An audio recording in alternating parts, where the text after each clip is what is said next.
Hello friends, इस week बाकीरियान का chapter 25 आ चुका है और इस वीडियो में हम इसका एनालिसिस करने जा रहे हैं। So please sit back and join me in this epic chapter 24, एक कॉन्टेस्ट ऑफ प्योरिटी। जहां पिछले चैप्टर की शुरुआत में हमने देखा कि हनायामा जैक और पिकल को वहां रोके हुए खड़ा है, जहां हनायामा जैसा बीस्ट भी इन दोनों के आगे बच्चा लग रहा है और बाकी बचे हुए कैरेक्टर्स तो सोच लो कहाँ ही स्टैंड करते होंगे और सभी हनायामा को देखकर वहां शौक हैं और हनायामा उन्हें ये भी समझाते हैं कि क्या हम ये लड़ाई कहीं खुली जगह पर नहीं कर सकते, और हनायामा उन्हें ये भी समझाता है कि वो जगह जहां वो खड़े हैं वो रिस्पेक्टेबल सिटीजन्स के लिए है, जहां वो एक दूसरे में एंजॉय करते हैं। और एक चीज और बता दूं, ये जगह मेरी है और अगर यहाँ कोई लड़ाई होगी तो मैं उसे इग्नोर नहीं कर सकता। और हनायामा के ये कहते ही जैक और पिकल उसे शॉक होकर देखने लग जाते हैं। हालांकि हनायामा के बात खत्म करते ही पिकल सीधा हनायामा पर हमला कर देता है, जिसे देखकर वहां खड़े सारे लोग शॉक हो जाते हैं। बट एज यूजुअल हनायामा अपनी मॉन्स्टरस स्ट्रेंथ के साथ पिकल को रोक लेता है और ये देखकर पिकल खुश हो जाता है क्योंकि उसे उनकी पुरानी मुलाकात याद आ गई थी। और हनायामा भी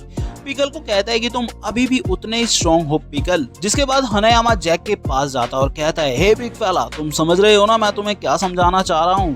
जहाँ जैक मन ही मन सोच रहा होता है कि ये कौन है जो मुझसे 2 सर छोटा है और फिजिकली भी मुझसे कमजोर है, पर फिर भी इसके अंदर कोई डर क्यों नहीं है। मैं आज तक ऐसे किसी से नहीं मिला, आखिर ये है कौन। जिसके बाद हम हनायामा को टोकुगावा के सामने बैठा हुआ देखते हैं और वो टोकुगावा को समझा रहा होता है कि इन्हें तुम्हारी जगह पर लड़ना चाहिए। जिस पर टोकुगावा उससे पूछते हैं कि क्या तुम इनको लड़ते हुए देखना चाहते हो। जिस पर हनायामा कहता है कि लड़ाई को बीच में रोकने का एक प्राइज होता है और मैं कोई उधार नहीं छोड़ना चाहता। और वो ये कहते हुए वहां से चला जाता है, जहां वो तीनों उसे जाते हुए देख रहे होते हैं। और जैक टोकुगावा से पूछता है कि आखिर ये बंदा है कौन। जिस पर टोकुगावा का कहना है कि ये एक रियल प्रो है जिसकी स्पेशलिटी स्ट्रीट फाइटिंग है और तुम कह सकते हो कि ये कई मायनों में तुमसे बिल्कुल उल्टा है। जिसके बाद इस वीक का चैप्टर हमें टोकुगावा और बाकी को बैठे हुए दिखाने से होता है, जहाँ टोकुगावा बाकी को कह रहे होते हैं कि ऐसा भी नहीं है कि वो काटने का सहारा ले रहे हैं, पर फिर भी उन दोनों का गोल बस एक दूसरे को काटना ही है। तो बताओ बाकी तुम किसे फेवर करना चाहोगे। और ये कहते ही वो सिगरेट को फूकने लगता है, जिस पर बाकी कहता है कि काटने की शक्ति के टर्म में पिकल की मास्टर मांसपेशियों की बुनियादी ताकत, क्रूरता और लड़ने की स्पिरिट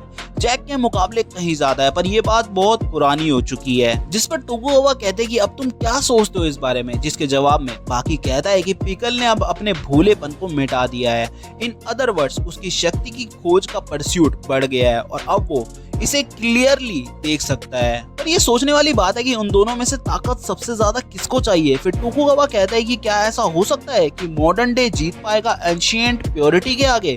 जिस पर बाकी कहता है कि ये होना तो कंफर्म है। फिर हम देखते हैं बिल्डिंग्स को और डायनासोर्स को, जहाँ लिखा होता है purity is purity, it isn't ancient और मॉडर्न। जिसके बाद हम टोक्यो डोम को देखते हैं और अंडरग्राउंड एरिना को भी, जिसके अंदर हम पिकल को बैठा हुआ देखते हैं। फिर हमें पिकल का पास्ट देखने को मिलता है, जहाँ पिकल जैक के साथ लड़ रहा है, जहाँ वो लड़ाई करने से पहले एक बार भी नहीं सोचता और अब वो जैक के सामने है और उससे लड़ने वाला है, वो आदमी जो बहुत ज्यादा बड़ा हो चुका है पहले के मुकाबले। फिर वो उसे काटता है और ये सब बस वो अपने सपनों में देख रहा होता है। जिसके बाद हम पिकल को बैठा हुआ देखते हैं जिसके आसपास हड्डियां पड़ी हुई थी। फिर हम बाकी को एरिना में आते हुए देखते हैं जो कह रहा होता है, मुझे पता था तुम यही मिलोगे। जिसे देखकर पिकल खुश हो जाता है और अपने हाथों को उठा लेता है और दूसरी तरफ बाकी कूद कर नीचे आ जाता है और पिकल के पास जाने लगता है। फिर दोनों एक दूसरे का हाथ पकड़ लेते हैं, जिस पर बाकी पूछता है कि तुम सच में ये करना चाहते हो, और पता नहीं कैसे पिकल आज तक जो कुछ नहीं बोला वो बोलता है डू इट।